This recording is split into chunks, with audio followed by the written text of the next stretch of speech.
आज विकसित भारत का संकल्प एट द रेट ऑफ 2047 विषय पर अपना उद्बोधन और पाथवे देने के लिए असिस्टेंट प्रोफेसर वीर बहादुर सिंह पूर्वांचल विश्वविद्यालय डॉक्टर प्रशांत कुमार द्विवेदी जी आज के महनीय मुख्य वक्ता हैं।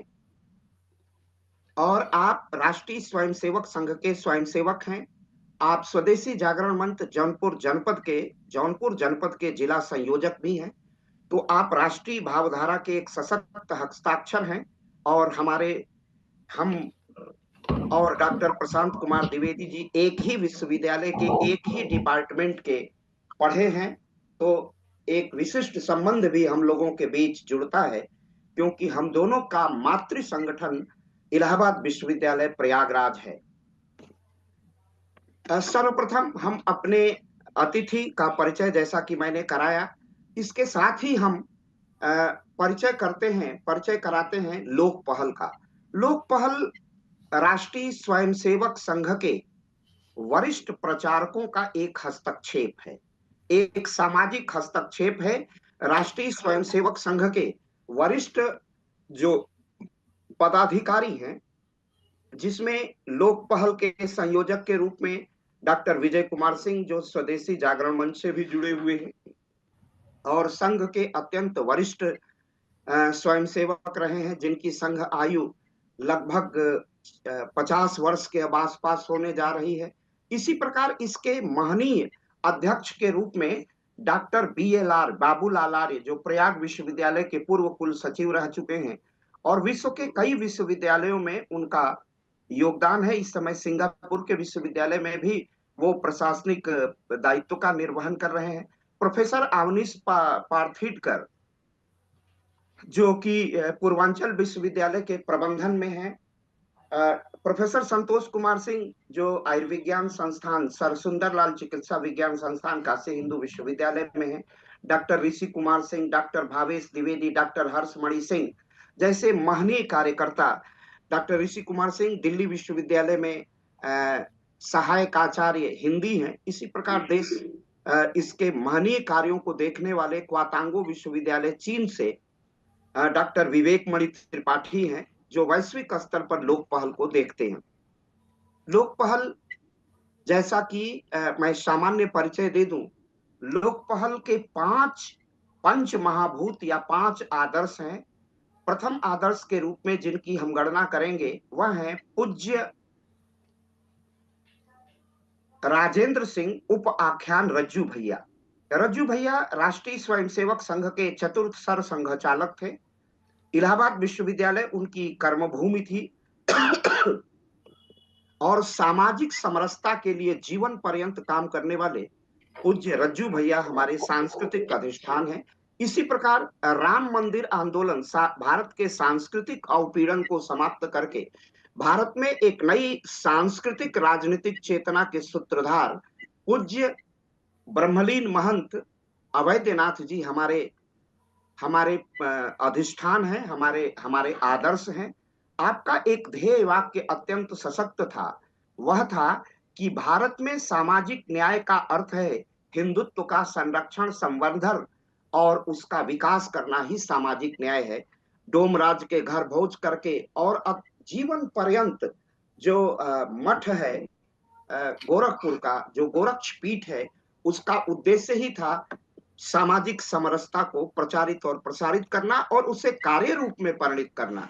सामाजिक समरसता के लिए गोरखपुर मठ में जो रसोइये होते हैं वो सब हमारे अनुसूचित जाति जनजाति समुदाय से आते हैं और उन्हीं का प्रसाद मठ के, चाहे मठाधीश हों अथवा पूज्य संत हों अथवा आने वाले हमारे जितने मठ से जुड़े हुए भक्तगण हैं, सभी लोग उसी का प्रसाद ग्रहण करते हैं। तो सामाजिक समरसता उसका केवल ध्येय और निष्ठा नहीं है, वह कार्य रूप में भी है।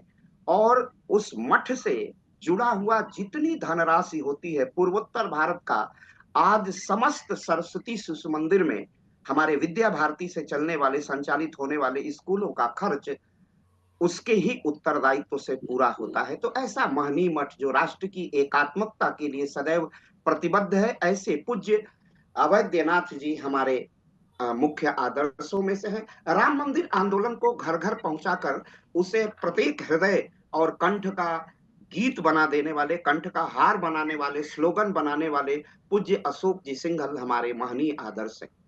प्राच्य और पाश्चात्य दोनों शिक्षा पद्धतियों के माध्यम से भारत में स्वदेशी का अलख जगाने वाले और भारत में स्वदेशी से स्वावलंबन का मंत्र और आह्वान करने वाले ऐसे महनीय भारत रत्न पंडित मदन मोहन मालवीय लोक पहल के आदर्श हैं। लोक पहल के अन्य आदर्शों में एकात्म मानववाद के प्रणेता, जो सामाजिक सोपान में अंतिम पंक्ति पर खड़ा व्यक्ति हो, उसके चेहरे पर लाली, उसके सम्मुख भोजन की थाली, हर हाथ को काम और प्रत्येक खेत को पानी, ऐसा महनीय विचार रखने वाले एकात्म मानववाद के प्रणेता। जैसे प्रत्येक व्यक्ति एक परिवार में जन्म लेता है, परिवार से में रहता है तो उसकी एक जाति होती है, जाति से निकल करके जब वह सामाजिक जीवन में प्रवेश करता है तो उसका एक सामाजिक जीवन होता है, उससे वो निकलता है तो जो सबसे बड़ा संवास होता है वह राष्ट्र है। तो व्यक्ति से राष्ट्र को एकाकार करने वाले एकात्म मानववाद के प्रणेता, जिसे हम एकात्म मानववाद की एक सर्पीली आकृति व्यक्ति, जाति, समाज, परिवार और राष्ट्र से यह पूरा संवास जुड़ता है, ऐसे एकात्म मानववाद के प्रणेता पंडित दीनदयाल उपाध्याय लोक पहल के महनीय आदर्श हैं। लोक पहल एक यह 3 वर्षों से अधिक अविराम अपना यह कार्यक्रम प्रत्येक दिवस एक महनीय वक्ता के साथ, जिनका एक वैचारिक आधार होता है, उस महनीय व्यक्तित्व के साथ संवाद करता है और उसे लोगों के मध्य ले जाने का कार्य करता है। लोक पहल का एक महत्वपूर्ण आदर्श है उत्तर प्रदेश के यशस्वी मुख्यमंत्री पूज्य योगी आदित्यनाथ जी के धार्मिक, आध्यात्मिक, सामाजिक और आर्थिक नीतियों का निरंतर प्रचार प्रसार करना निस्वार्थ भाव से। संघ का कोई भी स्वयंसेवक यह कहने नहीं जाता है कि पूज्य योगी जी आप हमें टिकट दीजिए। निस्वार्थ भाव से राष्ट्रीय स्वयंसेवक संघ का एक सहभागी बनकर, एक वैचारिक यात्रा का जीवंत सहयात्री बनके निरंतर लोक पहल यह राष्ट्रवाद का, सांस्कृतिक पुनरुद्धार का मंत्र प्राणवान करने के लिए जन जन तक अपनी पहुंच बनाता है। 3 वर्ष के इस अनवरत यात्रा में संघ के एक से एक महनीय वक्ता, चाहे वो पूर्वोत्तर से हो, पश्चिम भारत से हो, उत्तर भारत से हो और दक्षिण भारत से हो, कोई भी प्रदेश ऐसा नहीं है जहां इसकी पहुंच नहीं हो पाई है। तो हम एक महनीय वक्ता को, युवा वक्ताओं को लेके आते हैं, उनको एक मंच देते हैं और वो संवाद करते हैं, तो उसका राष्ट्रीय जीवन में अपना एक विशिष्ट महत्व होता है। राष्ट्र का चिंतन, जैसा कि माननीय प्रधानमंत्री नरेंद्र दामोदर दास मोदी ने भी कहा है कि भारत की 4 जातियां हैं, युवा, बेरोजगार, महिला और किसान। इन 4 जातियों को लेकर के, जो जाति नहीं है बल्कि एक वर्ग है, एक समुदाय है, हम राष्ट्र का उद्धार कर सकते हैं, उत्थान कर सकते हैं और राष्ट्र को हम एक बहुत ही उच्च स्तर पर प्रतिस्थापित करते हैं। आज विकसित भारत के संकल्प पर महनीय वक्तव्य प्राप्त होगा डॉक्टर प्रशांत कुमार द्विवेदी जी का। प्रशांत कुमार द्विवेदी राजनीति विज्ञान के प्रवक्ता हैं, असिस्टेंट प्रोफेसर हैं, सहायक आचार्य हैं। इसके साथ उनका जो अतिरिक्त व्यक्तित्व का भाग है वह है निरंतर संवाद करना। एक प्रोफेसर के रूप में, एक वक्ता के रूप में, एक तेजस्वी युवा के रूप में वो लगातार सक्रिय रहते हैं। आपकी सक्रियता राष्ट्रीय स्वयंसेवक संघ से भी प्रेरित है और स्व से भी प्रेरित है। तो आज विकसित भारत का संकल्प पर आपका विशिष्ट पाठ्य प्राप्त होगा। विकसित भारत के संकल्प की जब चर्चा हम करते हैं तो हम भारत के अतीत को देखते हैं।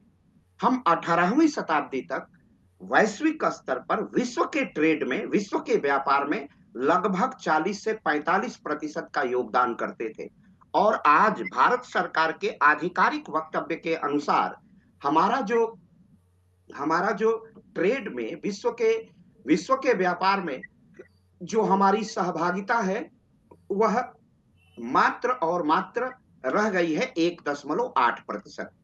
तो भारत में जो सबसे बड़ी समस्या है वो बेरोजगारी की समस्या है। भारत में लगभग 8% दर की बेरोजगारी है।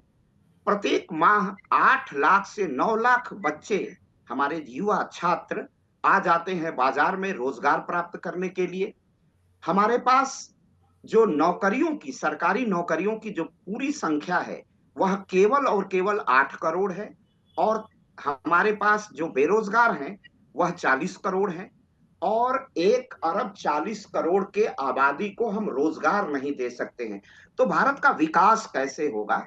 हमारी जो अंग्रेजों की सरकार, औपनिवेशिक सरकार थी, उसने एक नैरेटिव, एक पूर्वाग्रह का निर्माण कर दिया कि रोजगार का मतलब केवल और केवल सरकारी नौकरियां होती हैं। जबकि भारत का जो स्वर्णिम काल है, जो गुप्त काल है, जो मौर्य काल है, और उसके पहले भारत अगर विश्व के व्यापार में इतना महनीय योगदान देता था, तो उसका कारण है भारत का स्टार्टअप, भारत का इंटरप्रेन्योरशिप।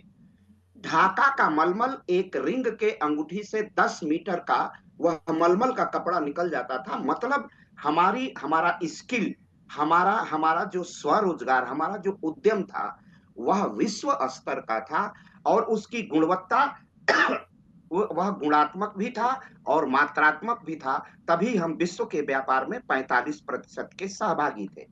आज क्या कारण है कि हम आजादी के, हमारे भारतीय संविधान को प्रवर्तन में आए लगभग 70 वर्ष हो गए, और हमने अभी ट्रेड को विश्व के स्तर पर केवल 1.8%।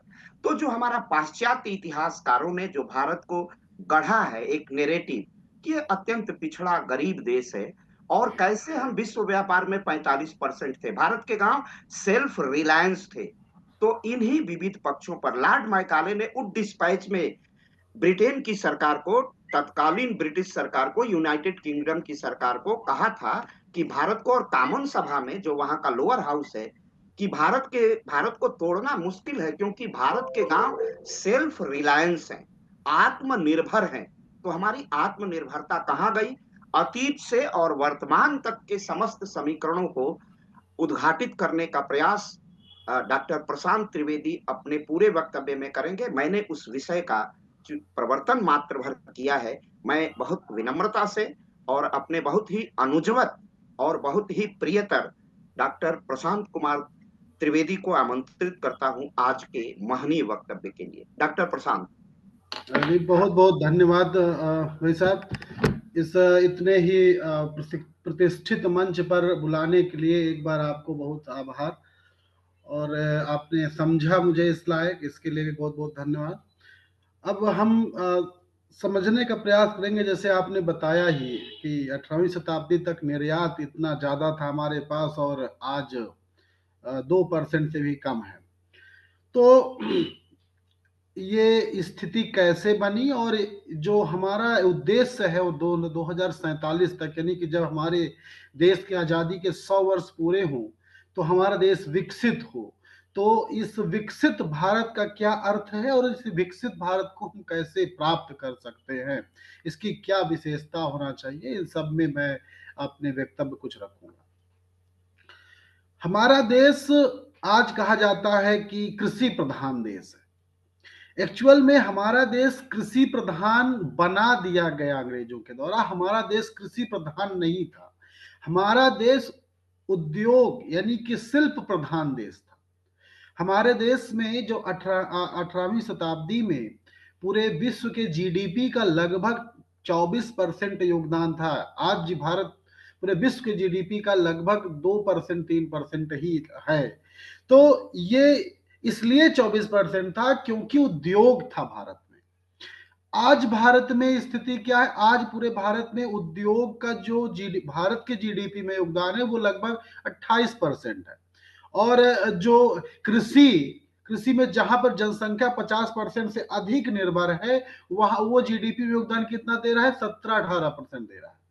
तो ये जो असंतुलन बना हुआ है, इस वजह से हमारा निर्यात कम है। और ये जो इस जो असंतुलन बना हुआ है वो क्यों बना हुआ है? क्योंकि अंग्रेजों ने हमारा जबरदस्त शोषण किया।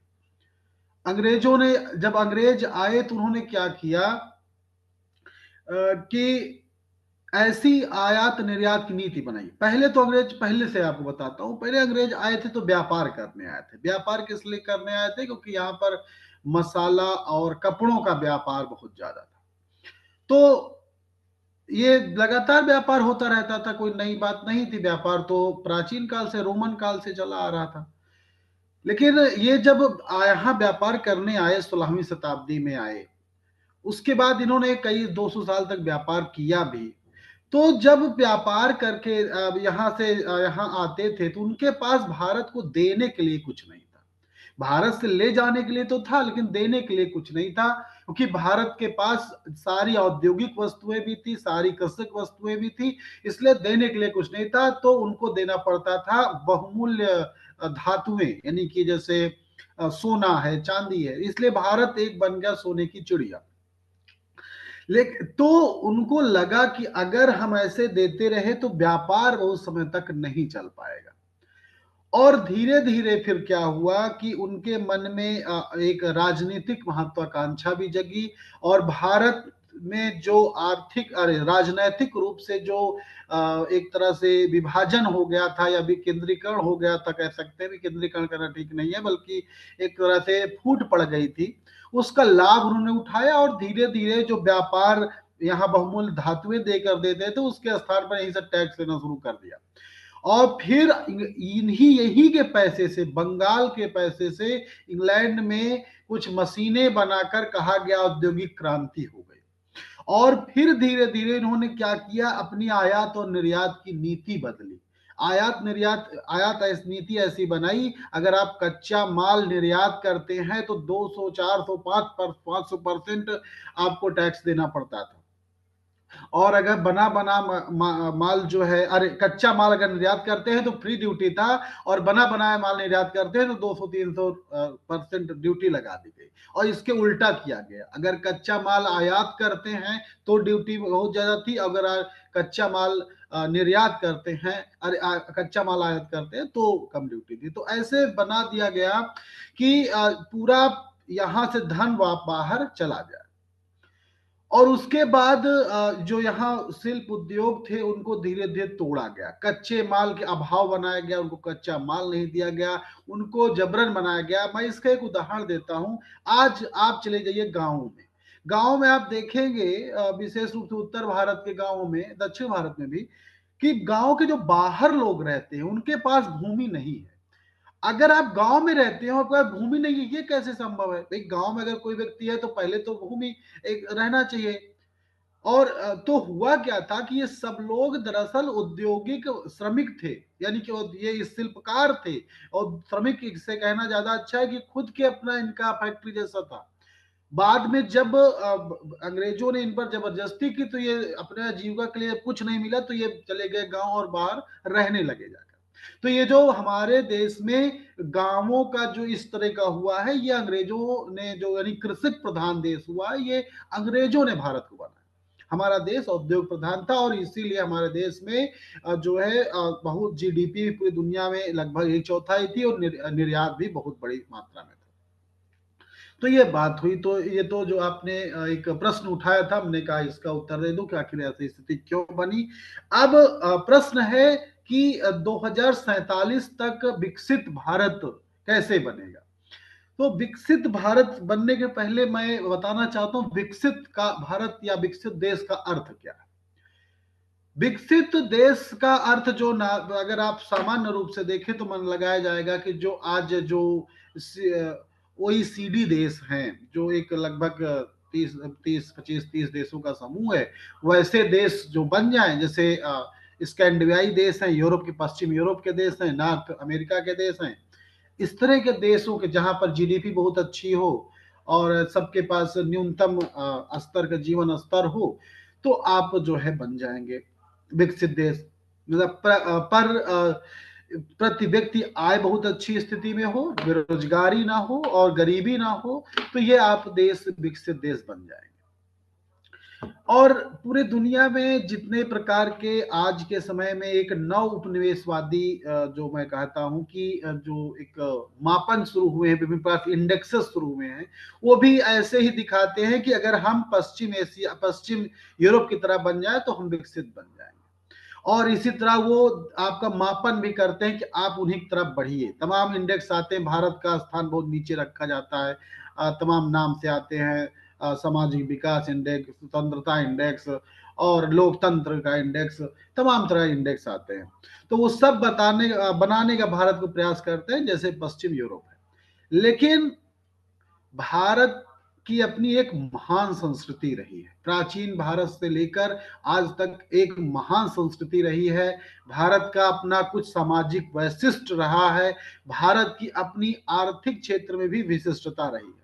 इसलिए केवल पश्चिम की तरह विकसित हो जाना ही भारत के लिए विकसित देश नहीं कहलाएगा।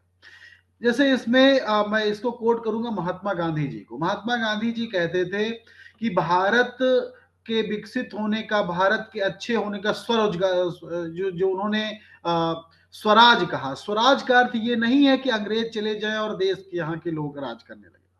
स्वराज का अर्थ ये है कि भारत की संस्कृति के हिसाब से, भारत की अपनी जो एक विशिष्टता रही है, उसके आधार पर हमारा जो एक बनेगा विकसित देश, वो स्वरोजगार होगा।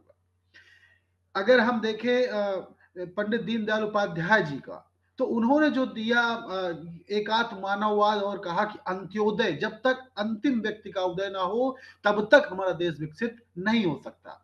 तो हमें जो हमारा देश विकास विकसित होना है, वो महात्मा गांधी के विचार से विकसित होना है, दीनदयाल उपाध्याय जी के विचार के हिसाब से विकसित होना है।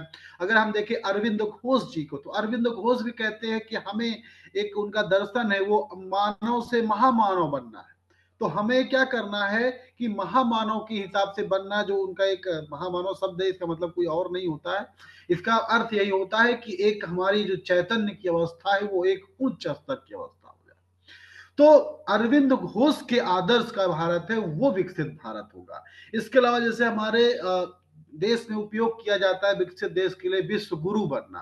तो विश्व गुरु का मतलब ये नहीं है कि विश्व हमें कोई, हम शिक्षा पूरी दुनिया को देंगे टीचर की तरह, ऐसा नहीं। गुरु का मतलब यहाँ पर है कि हम पूरे विश्व को एक अपनी विशिष्ट संस्कृति के आधार पर एक संदेश देखेंगे कि हम विश्व का पूरी तरह से अंधानुकरण नहीं कर रहे हैं, बल्कि हम अपनी विशिष्ट संस्कृति, विशिष्ट सामाजिक विशेषता के आधार पर विकसित हो रहे हैं। और पूरा विश्व भी, जो और देश है, अफ्रीका के देश हैं, अन्य एशियाई देश है, वो भी अपनी विशिष्टता के आधार पर विकसित हों, ये संदेश देना।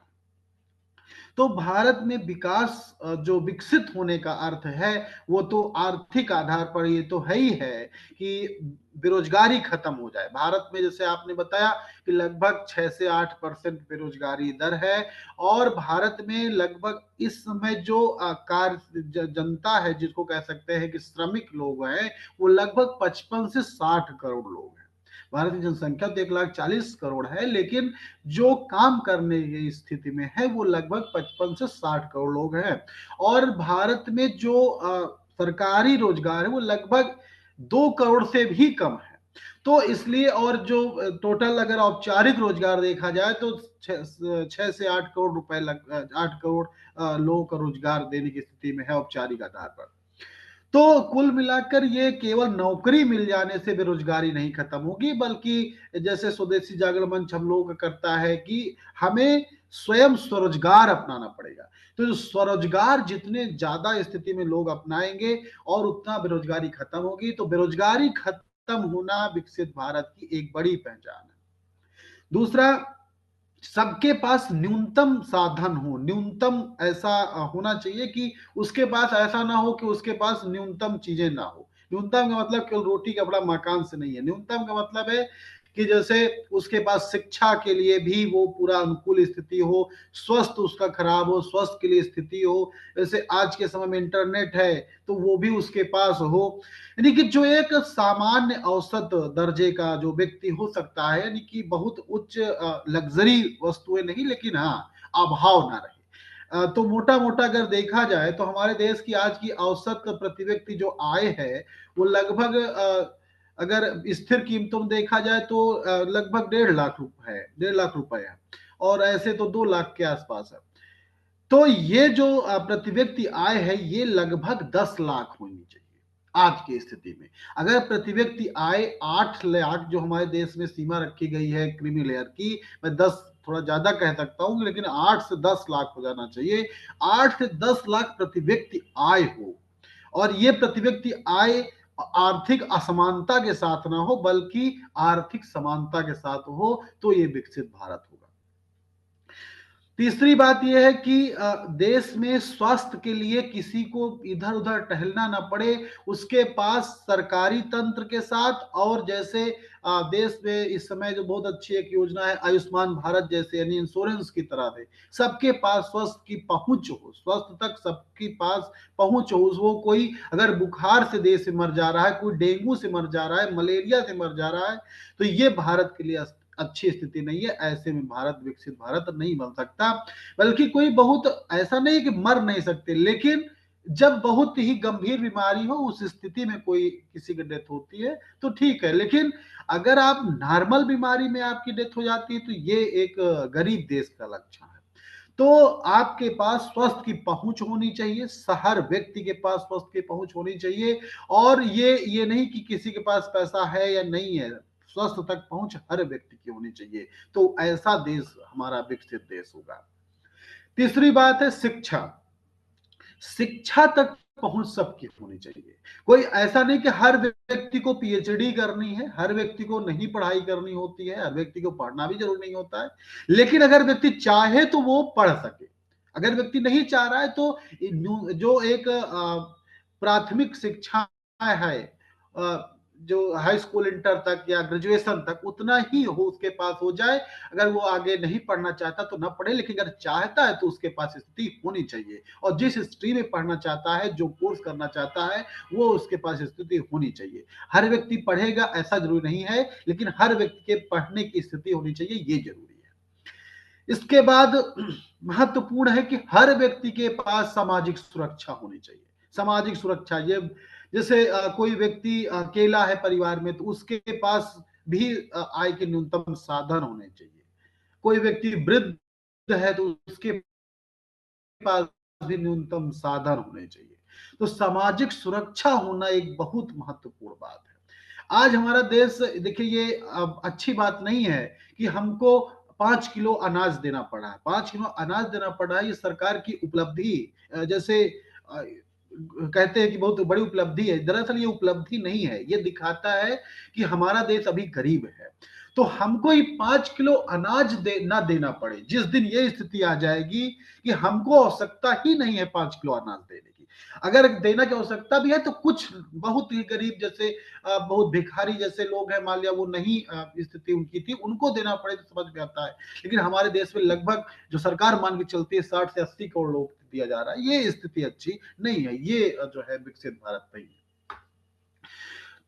इसके अलावा उद्योग, जो देश देखिए हमारा देश में बेरोजगारी जो आज है उसका मेन कारण जो मुझे लगता है वो ये है कि हमारे देश में जो आर्थिक संरचना है वो अच्छी नहीं है। आर्थिक संरचना तभी अच्छी मानी जाती है जब कोई देश विकसित हो, उसका उद्योग विकसित हो। भारत 1950 में उद्योग की जो हिस्सेदारी थी वो 16% थी। 1950 में अंग्रेजों ने बहुत खराब कर दिया था, इसलिए 16%। और आज देखिए वो आज 70-75 साल हो गया, और आज भी हमारे देश में उद्योग की हिस्सेदारी 50% नहीं पहुंची, बल्कि मात्र 28% है। तो ये जो उद्योग नहीं बढ़ा, इसलिए हमारे देश में बेरोजगारी बढ़ी। जो एक अर्थव्यवस्था की विशेषता होती है कि जो अर्थव्यवस्था विकसित होगी तो धीरे धीरे उद्योग फिर बाद में सेवा की ओर चली जाएगी। हमारे देश में क्या हुआ, सीधा सेवा की ओर जो है चला गया, सेवा का क्षेत्र बहुत विकसित हुआ। उसका कारण ये नहीं कि सेवा क्षेत्र हमारे बड़ा अच्छा हुआ, बल्कि ये हुआ कि जो लोग जो कृषि से निकले और उद्योग में नहीं जा पाए तो वो क्या करते, तो वो सेवा में चले गए। तो सेवा में जब चले गए तो वो मजबूरन गए हैं, वो कोई उनके ऐसा नहीं था, उनको बहुत इच्छा थी जाने की, जैसे बहुत सारे लोग जो है वो बाल काटने लगे, आवश्यकता नहीं इतने लोग बाल काटने, वो लोग ई रिक्शा चलाने लगे, बहुत सारे लोग, इतना आवश्यकता नहीं ई रिक्शा चलाने की। कहा जाता है कि जो प्रच्छन्न बेरोजगारी होती है केवल कृषि में होती है, लेकिन सेवा क्षेत्र में भी प्रच्छन्न बेरोजगारी बड़ी स्थिति पे है। बहुत सारे लोगों का ऐसा सेक्टर में लगे हैं जहां उतनी आवश्यकता नहीं है, लेकिन फिर भी लगे हुए हैं।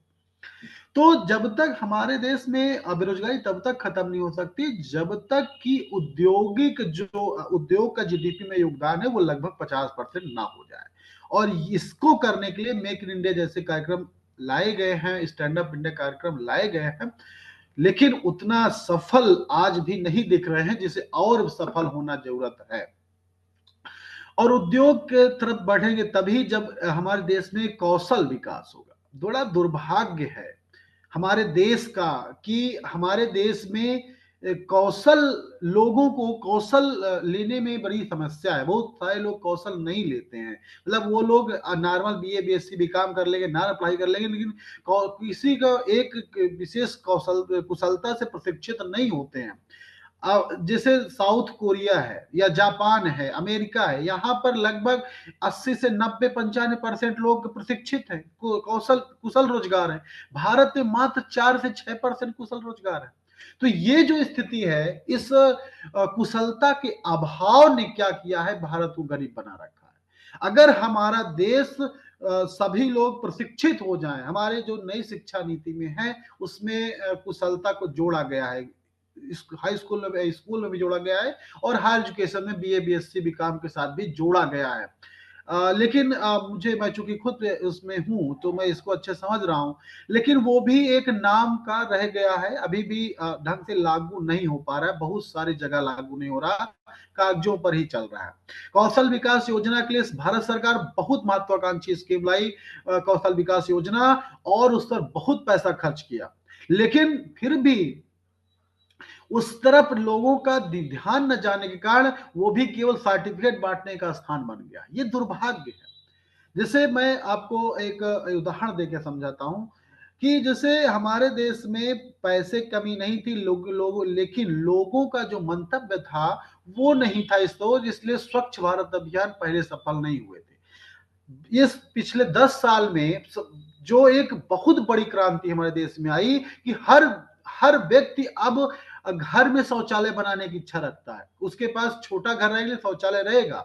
ये पहले नहीं था, पहले बहुत बड़े बड़े घर हुआ करते तो भी शौचालय नहीं हुआ करता था।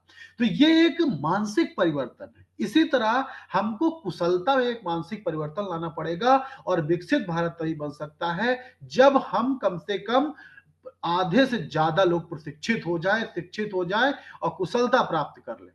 बहुत सारे ऐसे रोजगार हैं छोटे छोटे जहां बहुत पैसा है, लेकिन जैसे मैं सबसे ज्यादा चूंकि फेस करता हूं इसलिए बताता हूं, जैसे एसी ठीक करना है, कूलर ठीक करना है, ये सब ऐसे रोजगार हैं जिनमें अगर आपको बुलाना पड़ता है तो बहुत फीस भी लेते हैं और आते भी नहीं, क्योंकि कमी है। ये अर्ध कुशल रोजगार जो भारत में है उनमें बहुत लोग कमी, ये तो बहुत कुशलता पूरा बीटेक कर रखे हैं या तो जो है कुछ नहीं कर रखे हैं।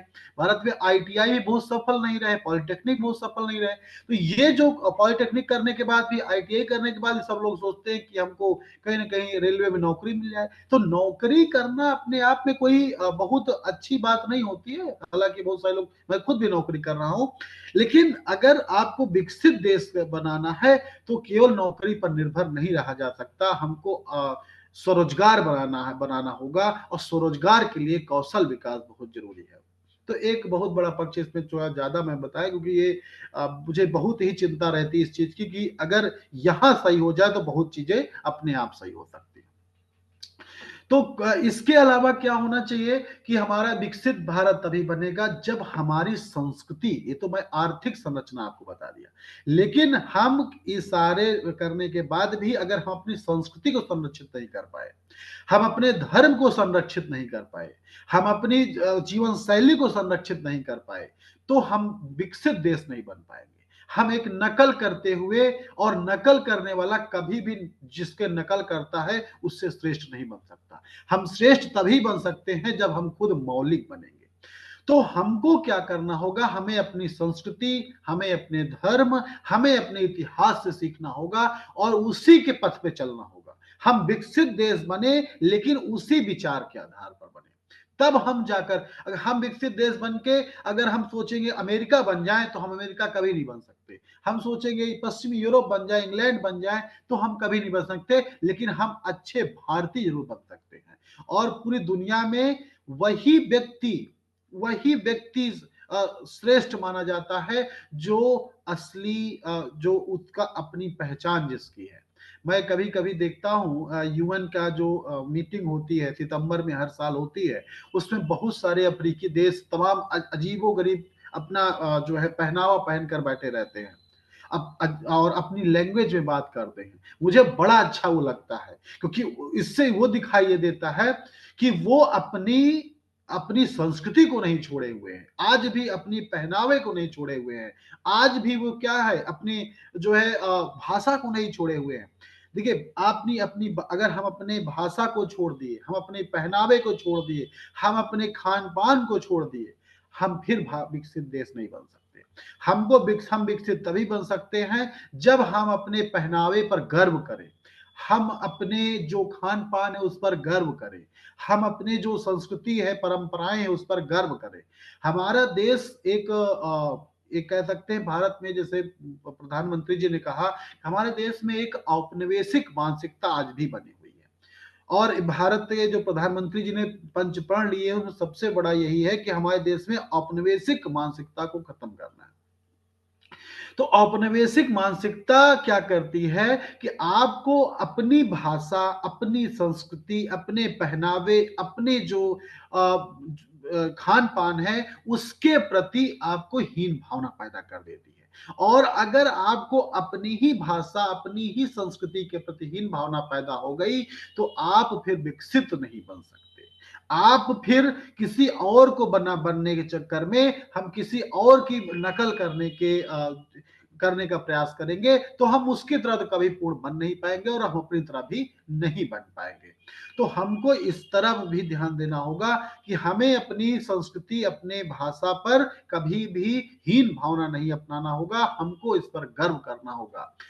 तो जैसे भारतेंदु हरिश्चंद्र ने कहा कि हिंदी है तो हम है, तो जैसे हमारी भाषा हिंदी है, तो जैसे और भी भाषा तमिल है, तेलुगु है, उन पर भी गर्व होना चाहिए। ऐसा नहीं कि केवल हिंदी पूरे ऐसा हो, ऐसा नहीं है। जो तेलुगु है उनको तेलुगु पर गर्व होना चाहिए, तेलुगु भी बहुत भारत की भाषा है। लेकिन कोई हमारे देश में क्या है, हमारे देश से अपनी भाषा के बजाय दूसरे भाषा को गर्व होता है, दूसरे भाषा को बोलने पर गर्व होता है, तो ये हम विकसित देश की ओर नहीं बढ़ पाएंगे। जापान विकसित इसलिए हुआ क्योंकि उसने अपनी संस्कृति को नहीं छोड़ा। जर्मनी कितने बार नष्ट हुआ, लेकिन इसलिए बना रह गया क्योंकि उसने अपनी संस्कृति को नहीं छोड़ा, अपनी भाषा को नहीं छोड़ा। इजराइल आज दुनिया में पिछले 70-75 साल से है, और मुझे लगता है सिक्योरिटी का प्रॉब्लम उससे ज्यादा किसी के पास नहीं है। लगातार यानी कि वो चैन से सो भी नहीं सकता, ऐसा देश है, और चारों तरफ से घिरा हुआ देश है, और सब पूरे दुनिया उससे प्रताड़ित रहती है। क्यों? क्योंकि वो अपनी भाषा, अपनी संस्कृति, अपने धर्म को नहीं छोड़ा, और उसी के आधार पर टेक्नोलॉजी टेक्नोलॉजी एक साधन है, और वो हम लोग क्या करते हैं, साधन को ही साध्य बना लेते हैं।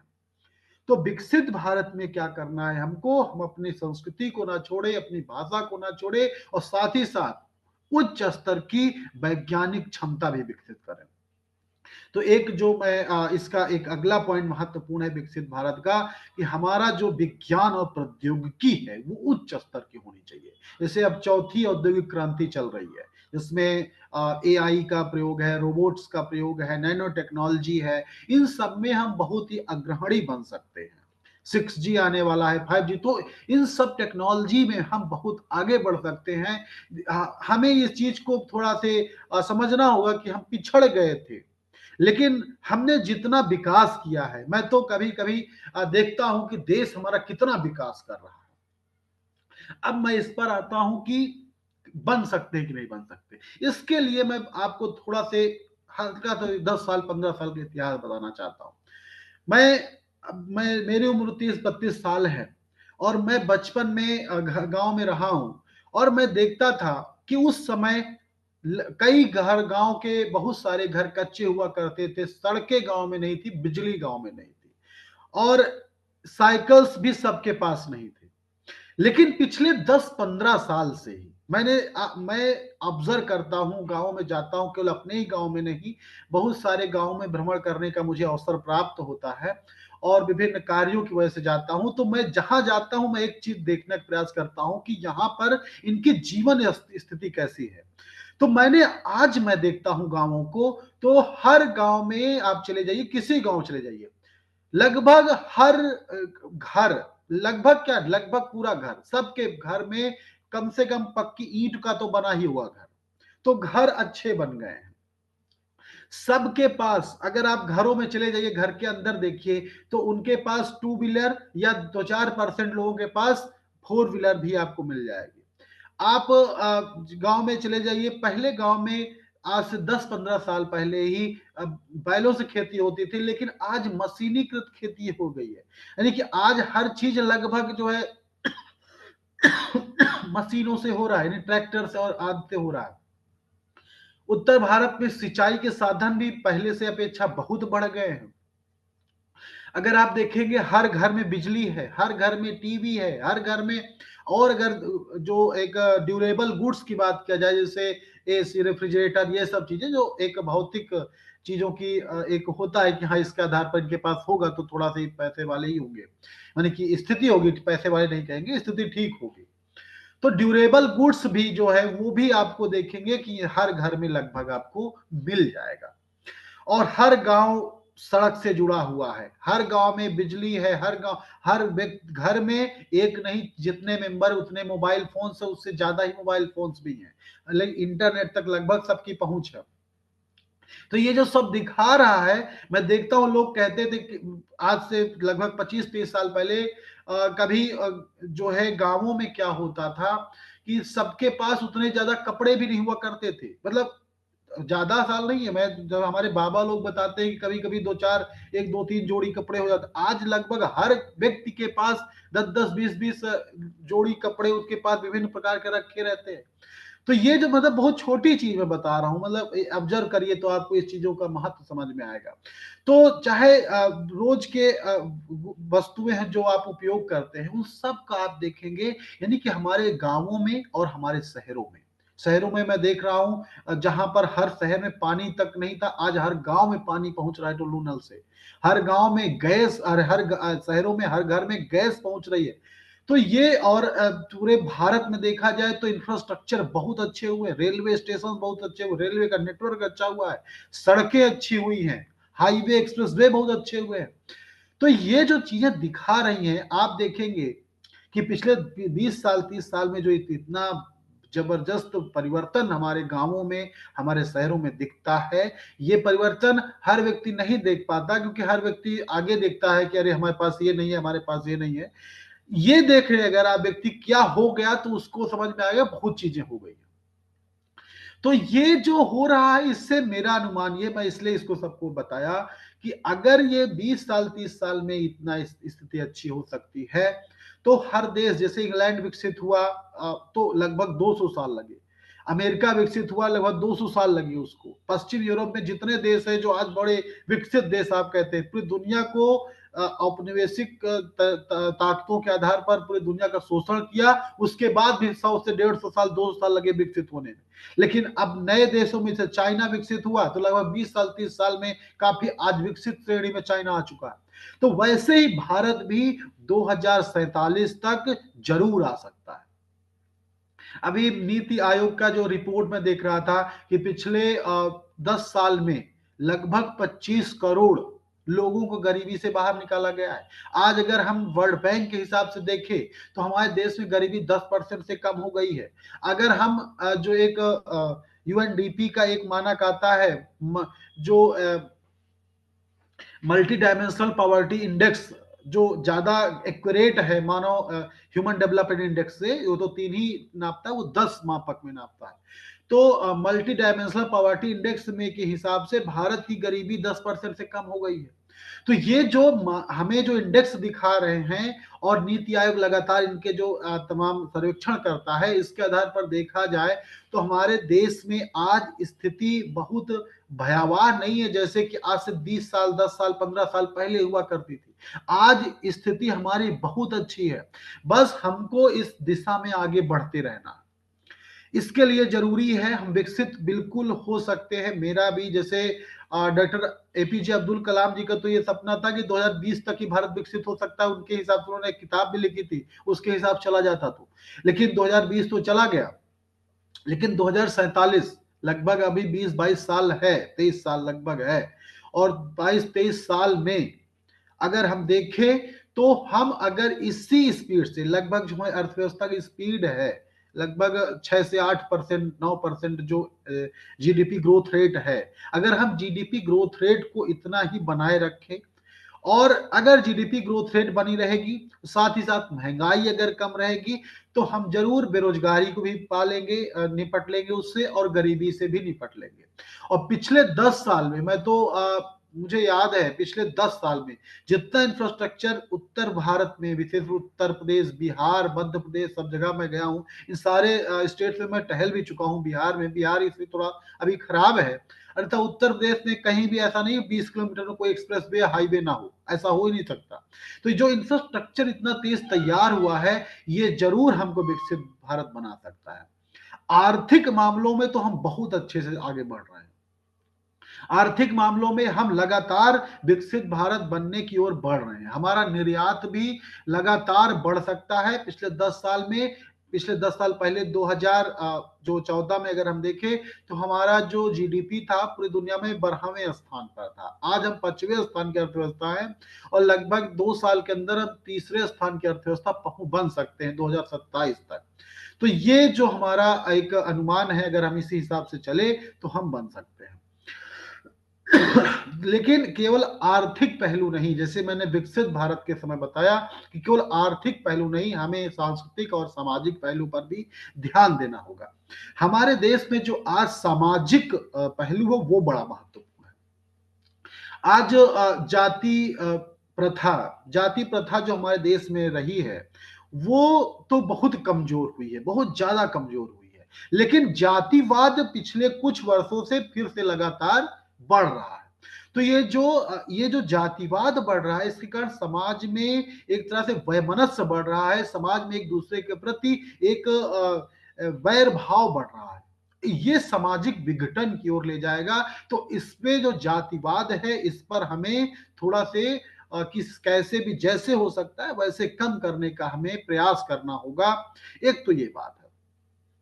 दूसरा, सांप्रदायिक या कट्टरपंथ।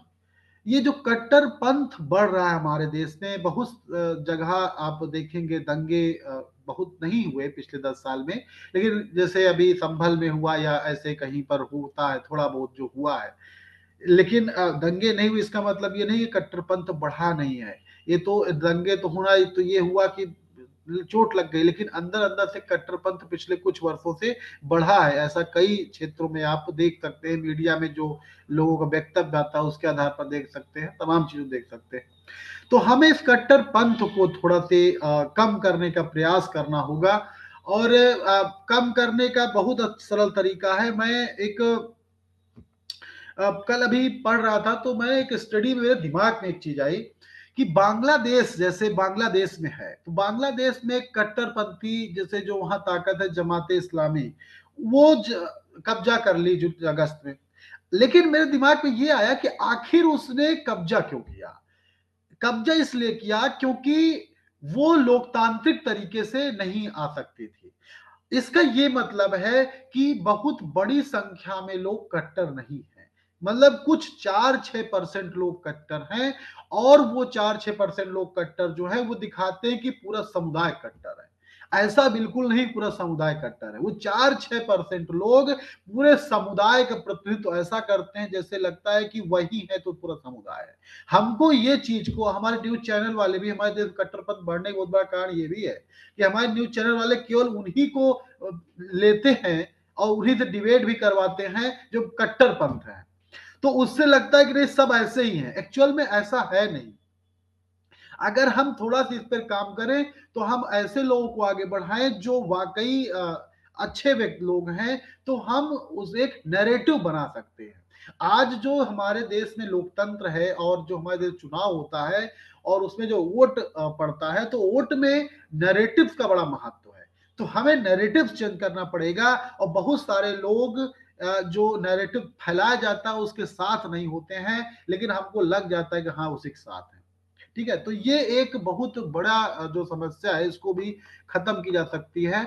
इसके अलावा जैसे हमें अपने संस्कृति जो है तो उस पर तो हमें अच्छे से, हम अपनी भाषा में, अपनी संस्कृति में हमें उस पर गर्व करना पड़ेगा। पड़ेगा मतलब ये कि इसलिए नहीं कि जबरदस्ती है कोई, मैं इसलिए पढ़े कह रहा हूं क्योंकि अगर हम इसको नहीं देखते, हम इसको समझने का प्रयास नहीं करते और हम इसको बहुत ही हल्के में ले लेते हैं, तो ये एक बहुत बड़ी बीमारी बन जाएगी। बाद में क्या होगा, आपकी अपनी पहचान नहीं रह जाएगी। आप बहुत अच्छे व्यक्ति बन गए, बहुत पैसा है आपके पास, लेकिन अगर आपकी पहचान नहीं है तो आप फिर किसी लायक नहीं बनते हैं। तो आप देश, कोई भी देश तभी बढ़ा है आगे जब उसकी अपनी एक पहचान रही हो। कोई भी पिछलग्गू देश आज तक नहीं बढ़ पाया, चाहे जापान हो, जर्मनी हो, चीन हो, उसकी अपनी एक पहचान है। उसी पहचान के आधार पर वो आगे बढ़ा है। किसी को कोई फॉलो कर कर कॉपी करके आज तक आगे नहीं बढ़ पाया। कोई भी देश नहीं बढ़ पाया, कोई भी देश विकसित नहीं हो पाया है। विकसित होना कोई बहुत छोटा लक्ष्य नहीं है, विकसित होना बहुत बड़ा लक्ष्य है। तो ये सारा चीजें अगर हम करें तो हम जरूर एक विकसित देश बन सकते हैं, इसमें मुझे कोई संदेह नहीं है। लेकिन इन सारे, मैं तो सारे पहलुओं को नहीं ले पाया, बहुत सारे पहलू हैं, टेक्नोलॉजी का पहलू है, समाज में बहुत सारे पहलू और भी हैं जिस पर बात कर सकते हैं। हाँ, एक बड़ा पहलू जिसको लेना चाहूंगा, महिलाओं की स्थिति। महिलाओं की स्थिति समाज में बहुत अच्छी हुई है, पहले से बहुत अच्छी हुई है। तमाम क्षेत्रों में महिलाएं काम कर रही हैं और आगे बढ़ रही हैं, और हमारा समाज भी अब महिलाओं के प्रति बड़ा सकारात्मक हुआ है। बस इसी को और अच्छे से बनाए रखना पड़ेगा।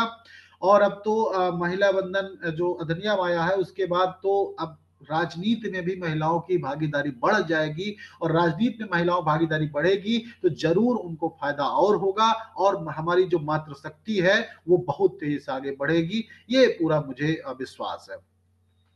तो ये जो और पहलू जो बहुत सारे छूट गए हैं, लेकिन जो संक्षेप में मुझे लगा तो मैं आपको बताया। बहुत बहुत धन्यवाद। अभी बोल सकते हैं, 10-15 मिनट तो आराम से बोल सकते हैं। अच्छा, बोल आपने सकते हैं, बिल्कुल। मैं सोचा हाँ कि हाँ। अच्छा अच्छा अच्छा, ठीक है।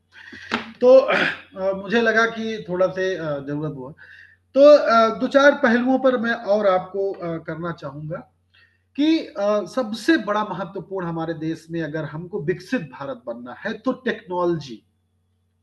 टेक्नोलॉजी का मतलब ये है कि हमारे देश में जो सबसे कम बजट है, अगर इस बार बजट की बात करें तो 1 के 0.5% बजट भी रिसर्च में है डाला गया है।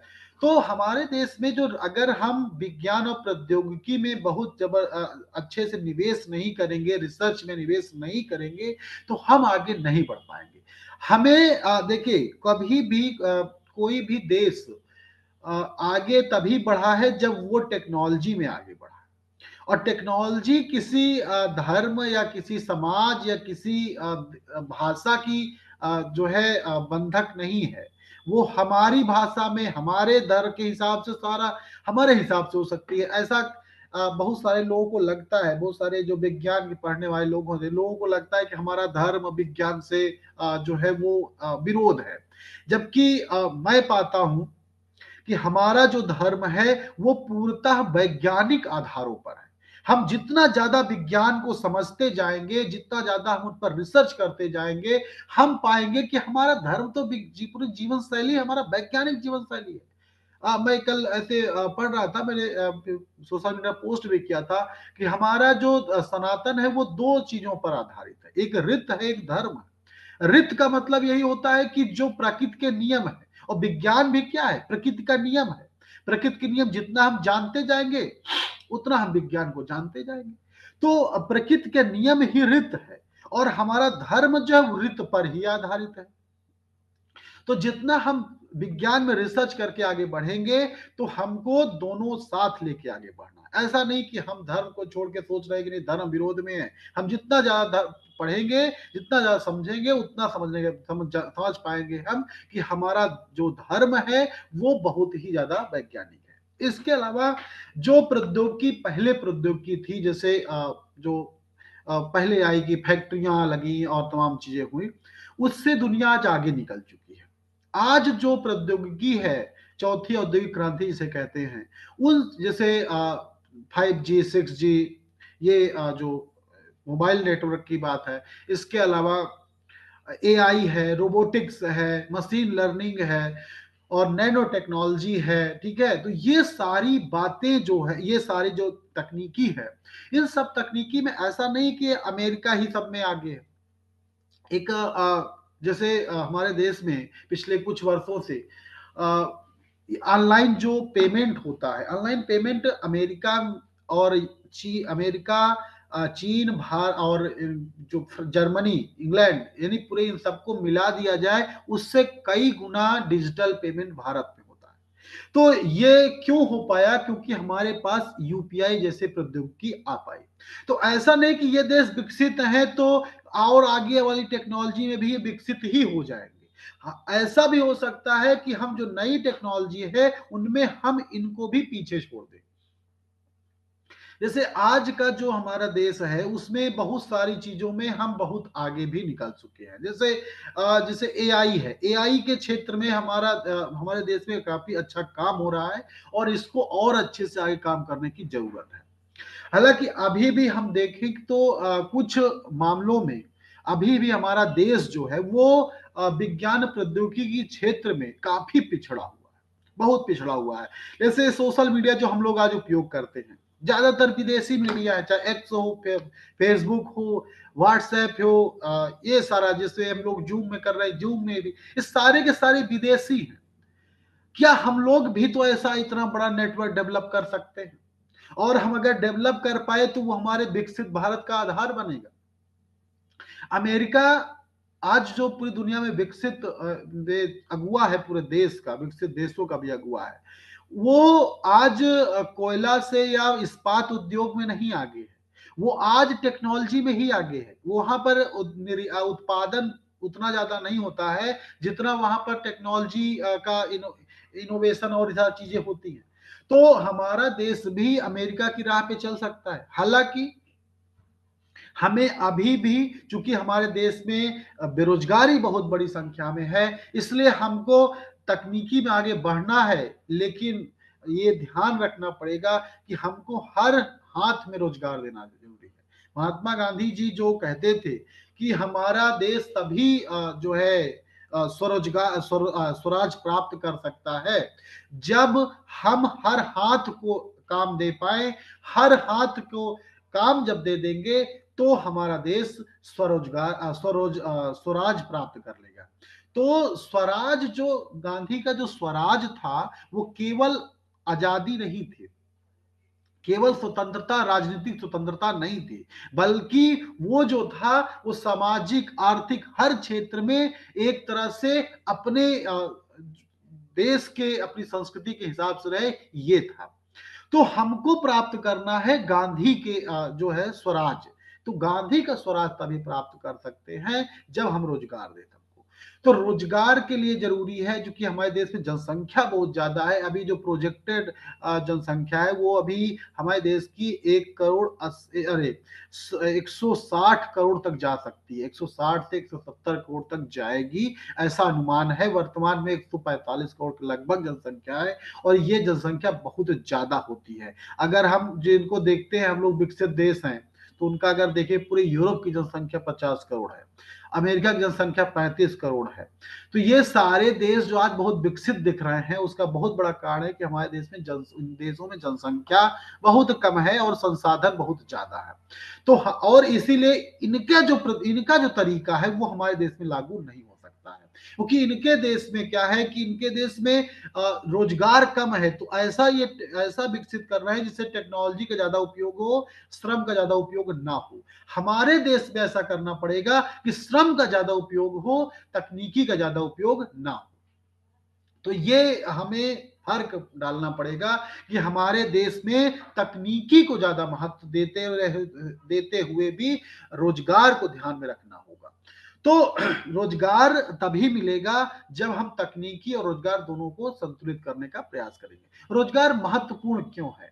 इसलिए बड़ा महत्वपूर्ण है कि लोग रोजगार रोजगार रोजगार महत्वपूर्ण इसलिए है क्योंकि रोजगार से ही गरीबी खत्म होती है, और जब गरीबी खत्म होती है तो उससे ये सारी चीजें, गरीब का मतलब होता है कि आप एक मानव, जो एक मानवीय संवेदनापूर्ण जीवन है, मानवीय गरिमापूर्ण जीवन है, उसको नहीं प्राप्त करना ही गरीबी है।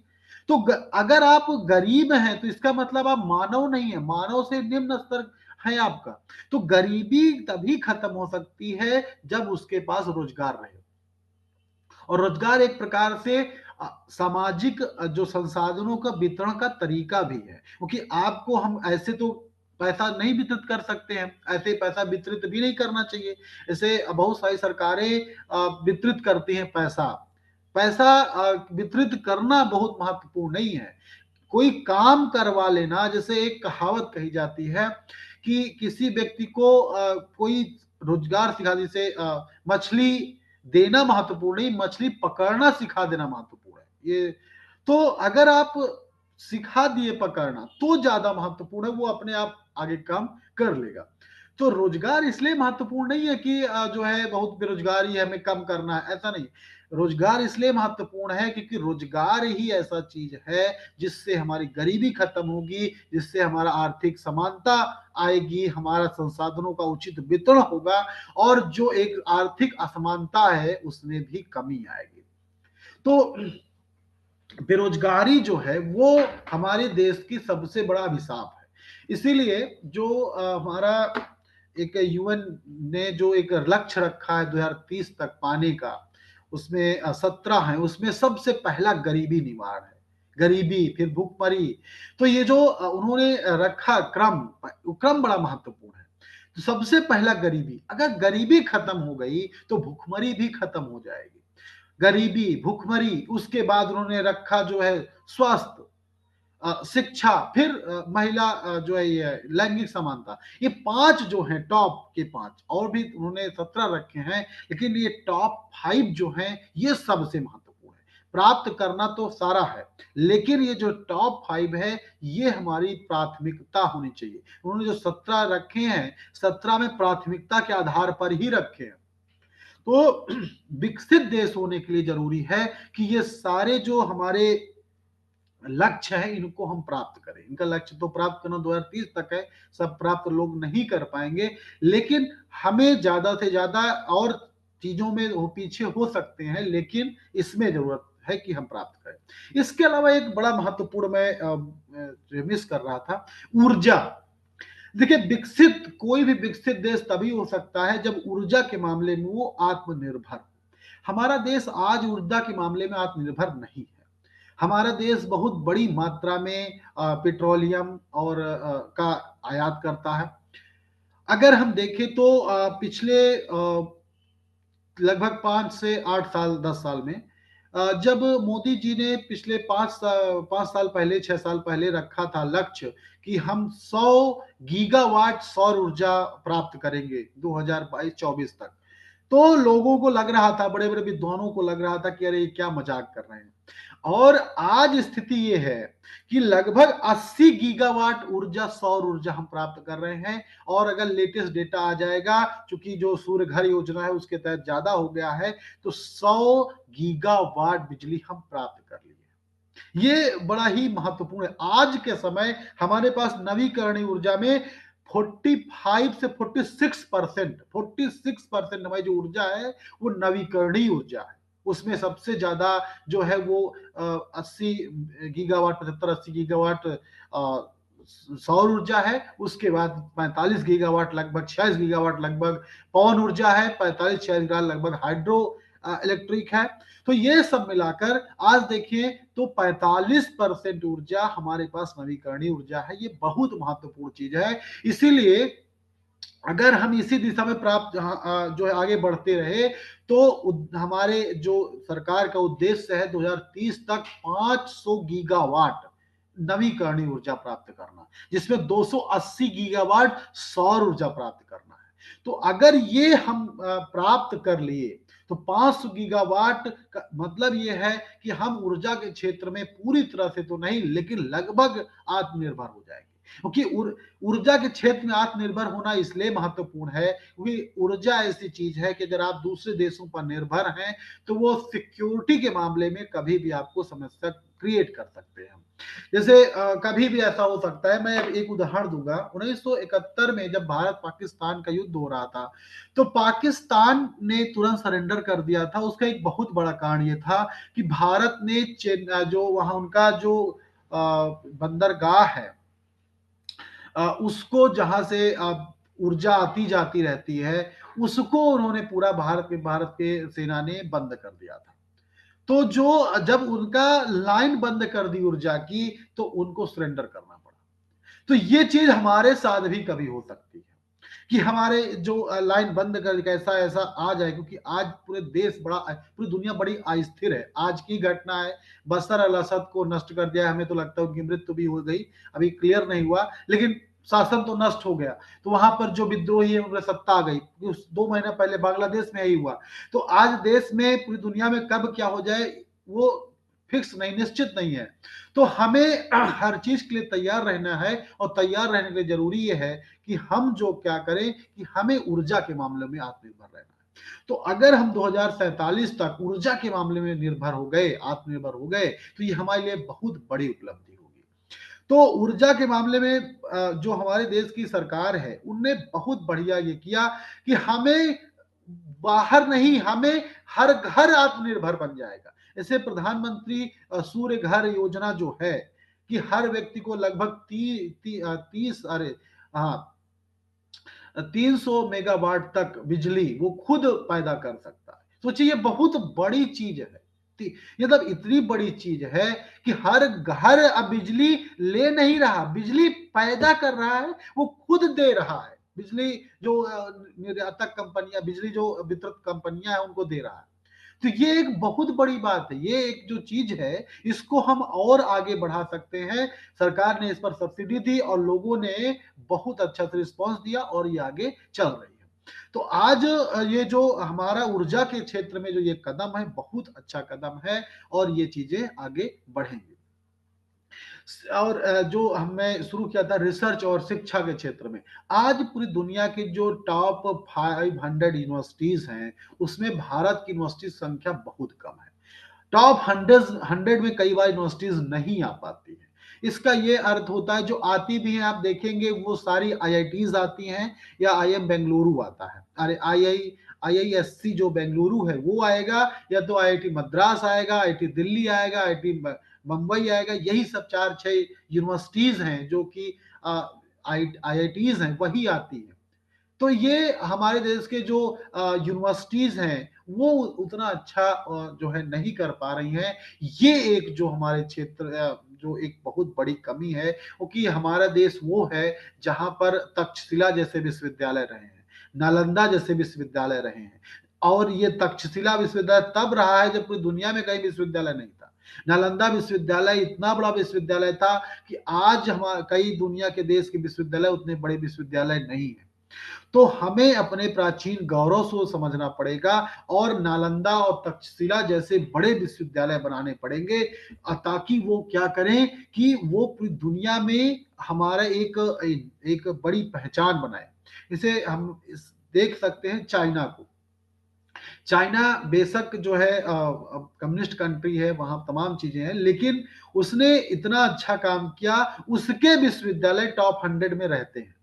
ये एक बहुत बड़ी बात है कि उसने एक ऐसा वो किया, टॉप 100 विश्वविद्यालय रहते हैं। ऐसा भी हो सकता है कि ये जो इनका मानक हो उस मानक के हिसाब से ठीक ना हो, ऐसा भी मेरा मानना है। क्योंकि ये सारे जितने इंडेक्सेस है मैं खुद मानता हूं कि ये औपनिवेशिक मानसिकता से बनाए गए इंडेक्सेस हैं। हमारे अपनी देश की शिक्षा हो सकती है, फिर भी इसको जो है अगर ऐसा भी है तो भी हमें एक चीज तो जरूर करनी है कि रिसर्च के क्षेत्र में रिसर्च बहुत महत्वपूर्ण है। क्योंकि रिसर्च जो है वही हमारे देश के आत्मनिर्भर बनाएगा, हमारे देश के मार्गदर्शन करेगा। तो रिसर्च के क्षेत्र में हमें फिर भी इन विश्वविद्यालयों से आगे बढ़ने की जरूरत है, और इस तरह करना है कि केवल आज हमारे देश में जो पीएचडीज होती हैं वो बड़ी संख्या में होती है, मात्रात्मक रूप से बहुत अच्छी होती है, गुणात्मक रूप से अभी कमी है, उसमें भी सुधार लाने की आवश्यकता है। तो ये एक बड़ा काम जरूरी है जो हमारे विकसित देश के लिए जरूरी होता है।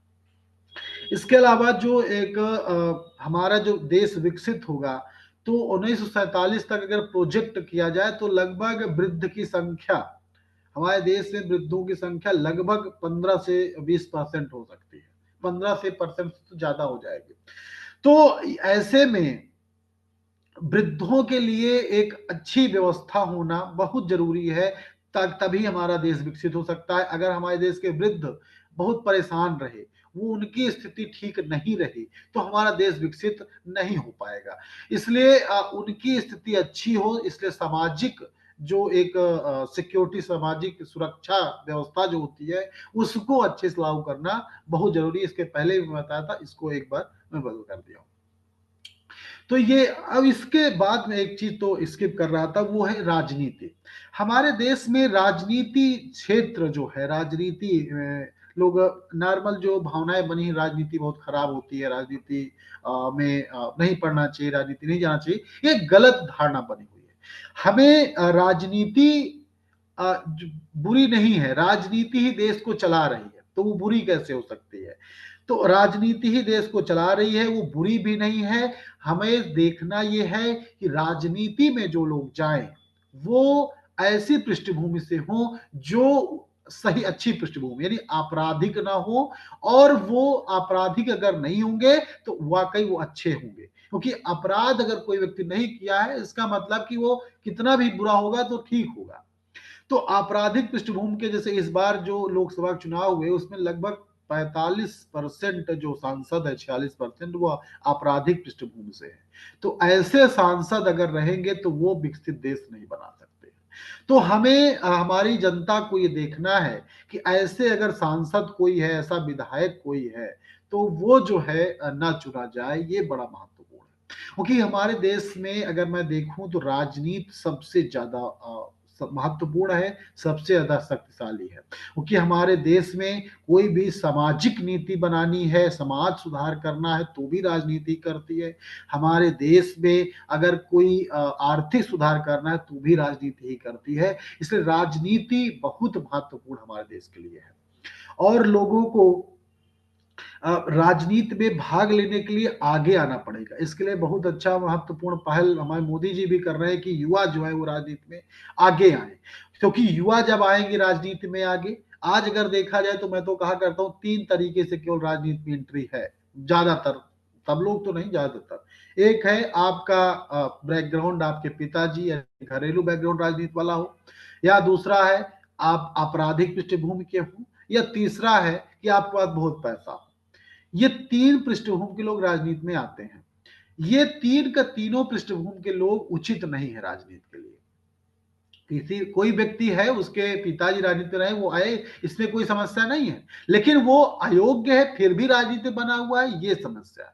वो उस अयोग्य है, वो नहीं स्थिति है उसकी कि वो आगे लीडरशिप कर पाए, तो उसको राजनीति में उसको बनाए रखना, उसको ढोते रखना, ये हमारे देश के लिए बिल्कुल उचित नहीं है। हमारे देश के जो विकसित भारत ऐसा देश नहीं बन सकता।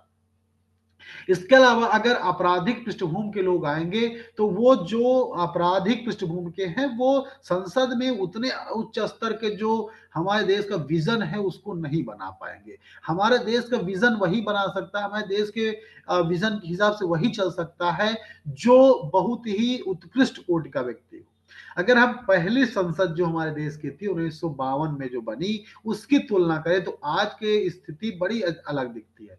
पहली संसद में ज्यादातर वकील थे, अध्यापक थे, ऐसे लोग थे, और आज की संसद में जो आपराधिक पृष्ठभूमि के लोग हैं। तो हम अगर अपने ही देश का देखें तो थोड़ा से बहुत परिवर्तन आ गया है कि हमारे ही देश में आपराधिक पृष्ठभूमि के लोग राजनीति में ज्यादा आ गए हैं।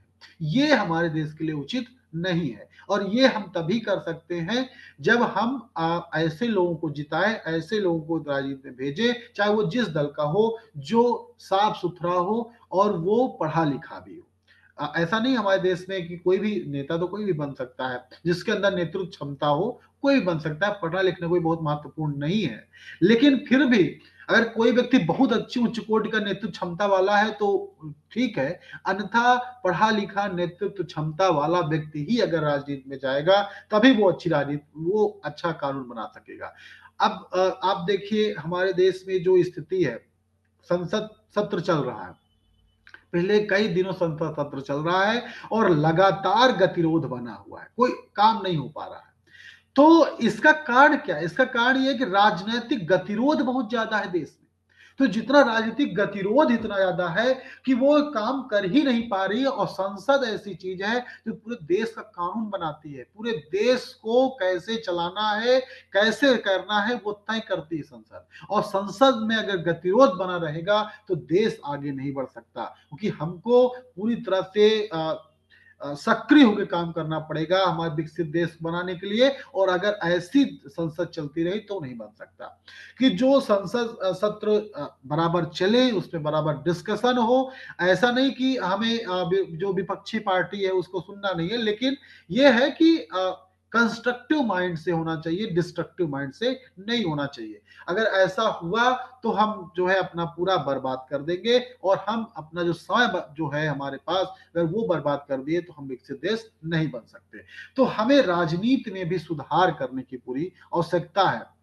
और चुनाव आयोग ने तो इसका बहुत सारा सुधार किया भी है, तमाम तरह का जो है अपनाता भी है कि उसने तो पूरा डिटेल मांग लेता है कि कौन आपराधिक पृष्ठभूमि का है, कितनी संपत्ति है, क्या है, सब बता दीजिए।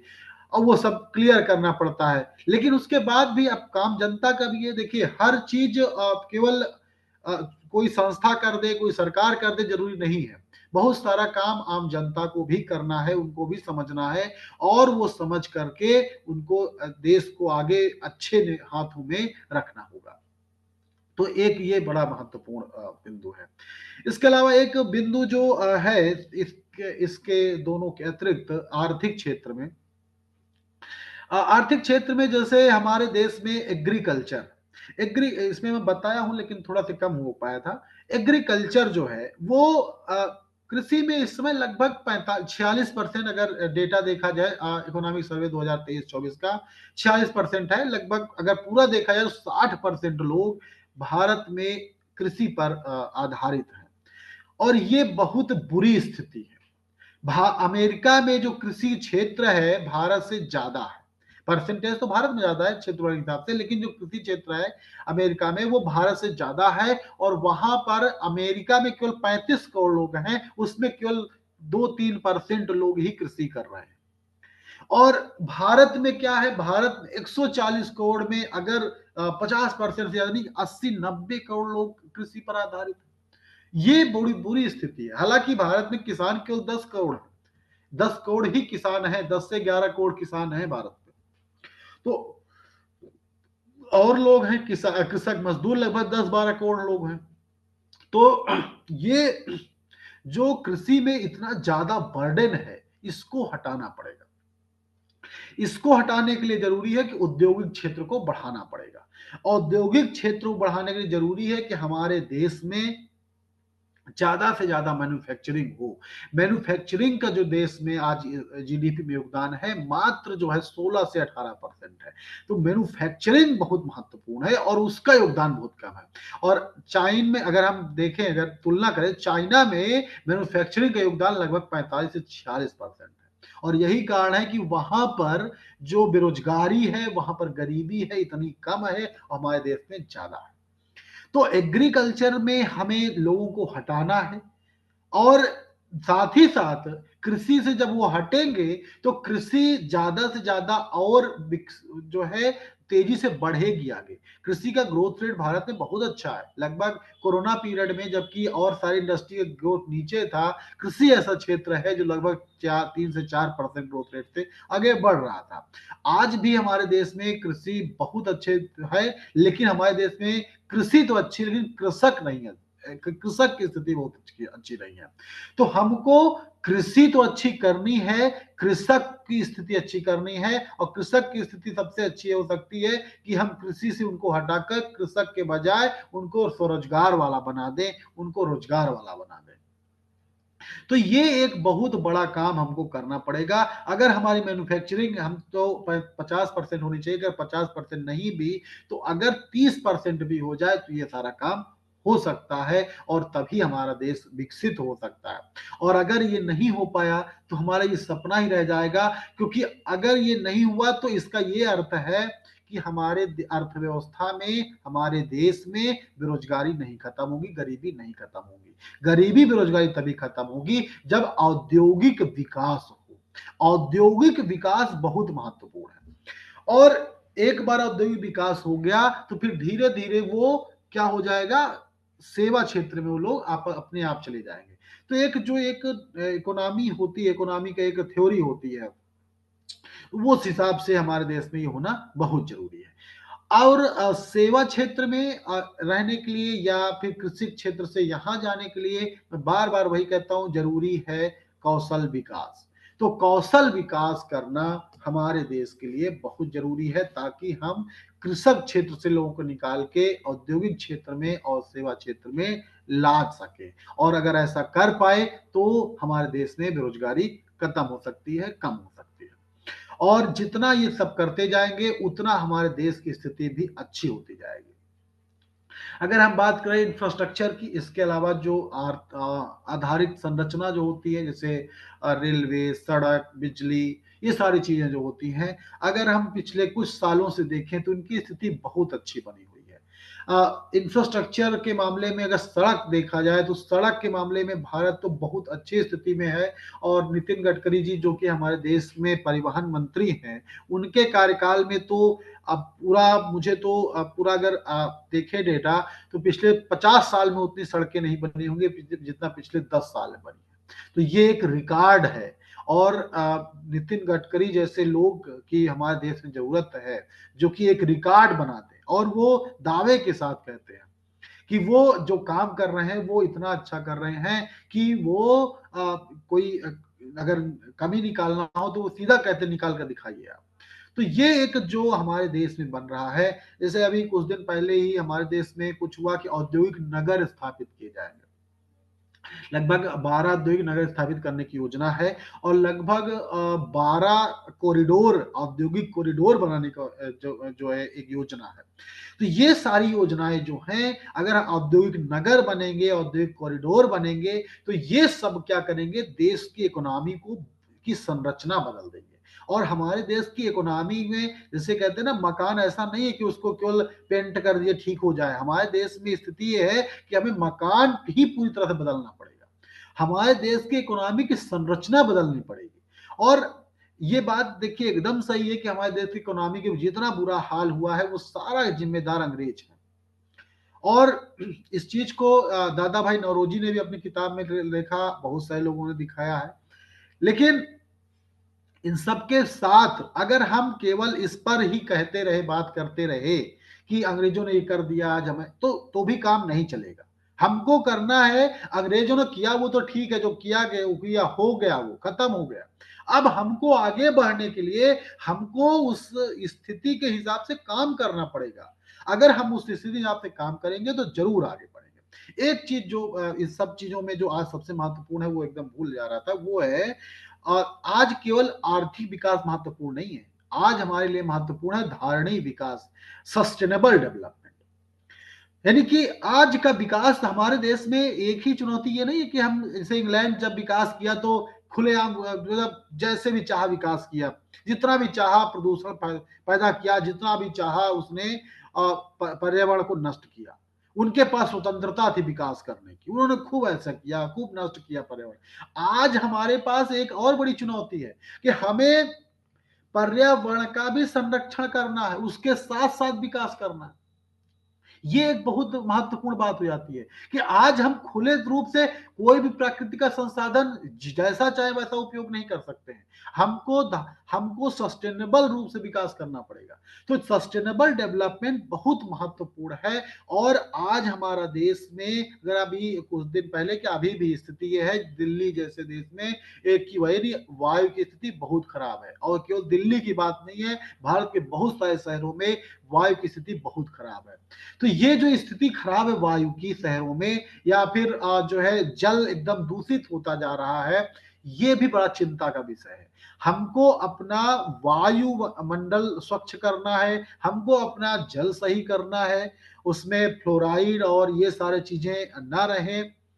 और इसके साथ साथ हमको वनों को संरक्षित करना है। हमको अपने जो रिजर्व है उनको, टाइगर रिजर्व है यानी कि जो वन्य जीव है उनको संरक्षित करना है।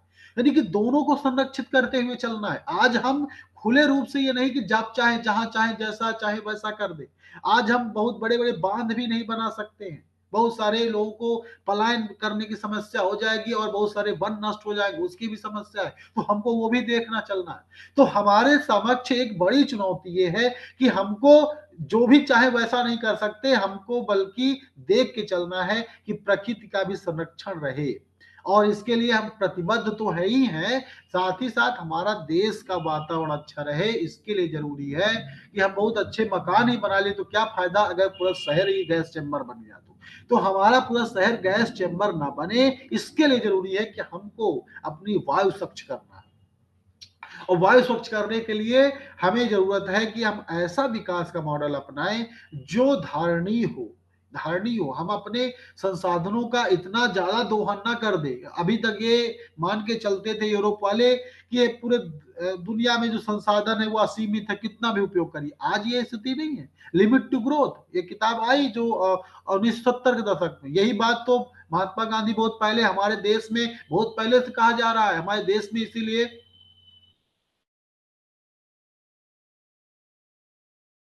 हमारे देश में शुरू से ही माना जाता रहा है कि प्रकृति की अपनी सीमा है और उस सीमा को हमें समझना पड़ेगा। वही चीज लिमिट टू ग्रोथ 1970 के दशक में आई जो पूरा यूरोप और अमेरिका समझा। तो हमको आज केवल विकास नहीं करना बल्कि धारणीय विकास करना है। और धारणीय विकास करना बहुत महत्वपूर्ण है, यानी स्वच्छता महत्वपूर्ण है। और हम जैसे स्वच्छ भारत अभियान बहुत ही सफल योजना भारत सरकार की रही है। और आज देखिए तो हर जगह शहरों में हो, चाहे बस स्टॉप पे हो, रेलवे स्टेशन पे हो, घरों में स्वच्छता दिखती है। हालांकि पूरी तरह से नहीं है लेकिन बहुत अच्छी स्थिति में है। तो इसी चीज को हमको आगे बढ़ाते हुए स्वच्छता को बढ़ाना है, विकास के धारणी विकास को आगे बढ़ाना है। भारत सरकार भी इस चीज के लिए प्रतिबद्ध है और लगातार वो चीजों को देख रही है कि ऐसे हम विकास ना करें जिससे बहुत ज्यादा प्रकृति का नुकसान हो, उसका भी ख्याल है। इसलिए आज महत्वपूर्ण हमारा विकसित देश जो बनेगा वो केवल इस तरह नहीं बनेगा कि केवल आर्थिक विकास कर लिया बस हो गया। हमारा विकसित देश जो बनेगा वो आर्थिक विकास के साथ साथ धार्मिक विकास होना चाहिए और तीसरा सांस्कृतिक विकास भी होना चाहिए। तो ये विकास जो विकसित भारत बनेगा वो तीनों चारों चीज को संयोजन रहेगा। यानी कि विकसित भारत का अर्थ होगा कि एक धारणी विकसित देश हो, यानी कि सस्टेनेबल डेवलप्ड इंडिया हो। इसके साथ क्या होगा, इकोनॉमिक रूप से डेवलप इंडिया हो। इसके साथ क्या होगा, सामाजिक सौहार्द के रूप में विकसित भारत हो। इसके अलावा क्या होगा, हमारे ऐतिहासिक परंपराओं के संरक्षण के रूप में भारत हो, हमारी संस्कृति के संरक्षण के रूप में भारत हो। तो ये 4-5 डायमेंशन हमको देखने होंगे। हमारा देश में विकास क्या होगा, हर व्यक्ति के पास शिक्षा के अवसर, हर व्यक्ति के पास स्वास्थ्य ठीक करने की स्थितियां, हर व्यक्ति के पास रोजगार, कोई भी व्यक्ति गरीब न रहे, एक भी सिंगल व्यक्ति अंत्योदय अंत्योदय जो हमारे जो उपाध्याय जी का है अंत्योदय, यानी कि हर एक व्यक्ति को जो है हमें गरीबी से निकालना है। कोई भी अगर एक व्यक्ति छूट जाता है तो वो फिर विकसित देश नहीं बन पाएगा। तो ये सारी चीजों को हमें देखना पड़ेगा। यानी कि विकसित देश जो होगा केवल आर्थिक नहीं होगा बल्कि धार्मिक भी होगा, सांस्कृतिक भी होगा, सामाजिक सौहार्द के रूप में भी होगा। हम आज हमें ये मानना पड़ेगा, या अगर आप बहुत सारे लोग को स्थिति ऐसी नहीं लगती कि समाज में सब लोग ऊंचे हैं कोई नीचे है, नहीं, समाज में सब लोग बराबर हैं। ये जो जाति आधार पर ऊंच नीच है या धार्मिक आधार पर भेदभाव है, ये सारे चीजें नष्ट होनी पड़ेगी। अगर ये सारी चीजें रह गई, महिला जेंडर के आधार पर कोई भी भेद है, ये सारा अगर रह गया तो विकसित देश नहीं बन सकता है। तो हमको जो एक समाज में जो एक सौहार्द तभी बन सकता है जब हर व्यक्ति को गरिमापूर्ण जीवन की प्राप्ति हो, उसको सम्मान मिले। व्यक्ति ऐसा प्राणी है, मनुष्य एक ऐसा प्राणी है जो केवल अपना तन ही केवल पेट नहीं भरना चाहता, बल्कि अपना तन भी ढकना चाहता है। तात्पर्य यह है कि उसको केवल भौतिक आवश्यकता नहीं है, बल्कि सामाजिक रूप से भी उसको सशक्त बनना बनना उसको जरूरत है। तभी वो क्या है, वो अच्छे से अपनी गरिमापूर्ण जीवन के साथ रह पाएगा। तो हर व्यक्ति को समानता, हर व्यक्ति को स्वतंत्रता, हर व्यक्ति के साथ न्याय, जो हमारे संविधान की प्रस्तावना में दिया गया है, वही आदर्श अगर हम प्राप्त कर लिए तो हमारा देश विकसित देश बन जाएगा। हमारे देश की अगर प्रस्तावना पढ़ा जाए, प्रस्तावना में बहुत ही अच्छे से सारे उद्देश्य मेंशन है। हमारे देश में जितने भी हमारे उद्देश्य हो सकते हैं, वो सारी हमारे संविधान की प्रस्तावना में मौजूद है। तो उन प्रस्तावना के आधार पर अगर हम देखें और हमारे जो शास्त्र हैं उनको भी देखें, संविधान, कल मैं एक न्यूज चैनल देख रहा था, उन एक व्यक्ति ने एक महर्षि थे, उनसे पूछा कि संविधान क्या परंपराओं से अलग है या हिंदू शास्त्रों से अलग है। उन्हें बहुत अच्छा उत्तर दिया कि हमारा जो संविधान है वो हमारा जो शास्त्र है उनसे एकदम अलग नहीं है, बल्कि वो जो हमारे विधान है उसका ही एक एक अंग संविधान भी है। यानी जो हमारा धर्म है, हमारे शास्त्र हैं, उसी तरह हमारा संविधान भी है। तो हमें संविधान जो है उसको बहुत ही अच्छे से लागू कर दिया जाए, उसके जो उद्देश्य है उसको प्राप्त कर लें तो हमारा देश अपने आप विकसित हो जाएगा। तो हमको संविधान और विधान, जो हमारे पहले से चले आ रहे शास्त्र, दोनों से तालमेल स्थापित करते हुए हमको आगे बढ़ना है। समाज में जो असमानता जैसे विभेद है और तमाम प्रकार की जो एक बनी हुई है कि नहीं, ये जाति विभेद और जेंडर का विभेद या धर्म या फिर जनजाति, ये सारी विभेद हैं, इन सबको अगर हम खत्म कर देंगे तो इसके बाद हमारा देश विकसित देश बन जाएगा। ठीक है, धन्यवाद।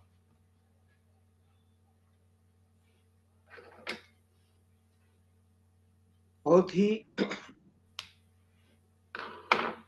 विशेषताओं से भरा हुआ, सम्यक विवेचन करता हुआ, होलिस्टिक अप्रोच के साथ इंटरप्रिटेशन करता हुआ आज का व्याख्यान, जिसमें विकसित भारत के समस्त पहलुओं पर एक बेबाक टिप्पणी थी। हमें अगर सस्टेनेबल डेवलपमेंट करना है तो हमें के आर्थिक विकास भी करना है, उसके साथ सांस्कृतिक विकास भी करना है। हमें जीवन के किसी पक्ष के जो भारतीय सभ्यता और संस्कृति से है, हमें अपने भाषाओं पर गर्व करना है, हमें अतीत से भी प्रेरणा लेना है और भविष्य का सन्मार्ग भी तलाशना है। तब तक विकसित भारत का संकल्प पूरा नहीं होगा। भारत कौशल प्रधान देश था, इसीलिए विश्व की अर्थव्यवस्था का एक अनिवार्य अपरिहार्य और अनिवार्य अंग था। इसकी जीडीपी विश्व की चौथी जीडीपी थी, लेकिन हम अगर आज कृषि को बीमार उद्योग के रूप में मानते हैं, कृषि को उद्योग का दर्जा नहीं देते हैं, और खासकर से कृषि से जो उत्पादन हो रहा है उसका वैज्ञानिक तकनीक से उसका रिवाइवल करके, उसका हम पैकेजिंग करके और विश्व के मार्केट तक नहीं पहुंचा पाते हैं, तब तक हम निर्यात में समृद्धि नहीं कर सकते हैं, क्योंकि जब उत्पादन होगा तभी निर्यात होगा। अब जब निर्यात अधिक होगा और आयात कम होगा तो व्यापार से धनात्मक होगा, और किसी अर्थव्यवस्था का एक स्टैंडर्ड है, एक मानक है। तो सभी कोई पक्ष बचा नहीं जिस पर डॉक्टर प्रशांत ने अपनी गहरी और सूक्ष्म दृष्टि का अंकन नहीं किया है। पूरा लोक पहल परिवार इस महनीय व्यक्तित्व के वक्तव्य के लिए आपका अभिनंदन करता है। और यह जो पूरा वक्तव्य था, इस वक्तव्य की विशेषता यह थी कि यह पूर्वाग्रहों से मुक्त था। इसे नहीं कह सकते कि यह केवल राष्ट्रवादी भावधारा पर या किसी दूसरे जो भावधारा है उसका समावेश नहीं है, क्योंकि दुनिया में कोई एक विचार पूर्ण नहीं हो सकता।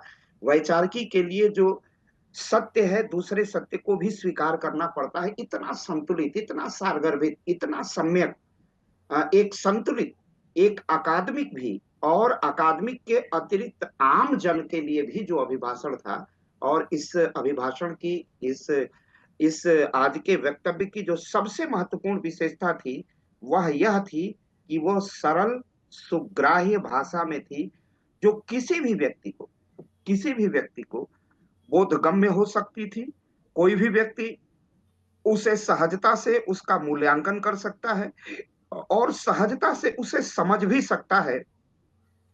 तो यह वक्तव्य निश्चित रूप से हम लोग 4 लाख 5 लाख तक जाते हैं इस छोटे प्लेटफॉर्म के माध्यम से, तो वह वहां तक पहुंच बनाएगा।